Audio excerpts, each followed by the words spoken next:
හයි ඔන්න අද මගේ මෙනු එකේ තියෙන මෙන්න මේ තෙල් පෑදුණු බීෆ් කරි එක හදමුද?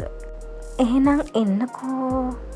අපි මුලින්ම අපේ බීෆ් ටික සීසන් කරගමු.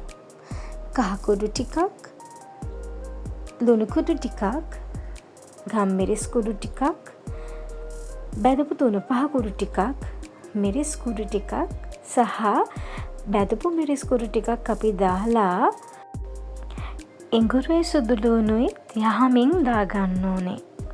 ඊට පස්සේ දිය කරගත්තු සියඹල වතුර ටිකක් සහ සෝයා සෝස් දාගන්න ඕනේ. දැන් අපේ තෙම්පරාදුවට අවශ්‍ය වෙන බීලූණු, අමුමිරිස්, කරපිංචා රම්ප, තක්කාලි, සුදුලූණු ටිකක්, කරදමුංගු, කරාබ් නැටි, කුරුදු පොත්තක් සහ කැමති නම් කොච්චි ටිකක් එකතු කරගන්න පුළුවන්.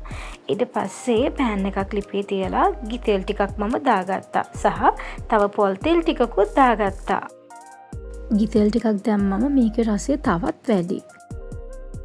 තෙල් එක රත් වෙනකොට සුදුලූණු, ලූණු, කරදමුංගු, කරාබ් නැටි, අමු මිරිස් කොච්චි, තක්කාලි, කුරුදු පොතු කෑල්ල දාලා හොඳින් කලවම් කරගන්න.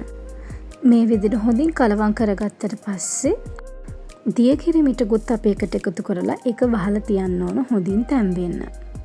පස්සේ මදි අඩුපාඩුවට ලුණු එකතු කරගන්න පුළුවන්. දැන් අපි හොඳින් තැම්බුණාට පස්සේ හොඳට උකු පොල් කිරි ටිකකුත් එකතු කරලා කිරි ටික නටනකන් අපි හොඳට තියන්න ඕනේ. ඊට පස්සේ අන්තිමට කළු කුඩු ටිකක් දාලා රස බලන්නයි තියෙන්නේ.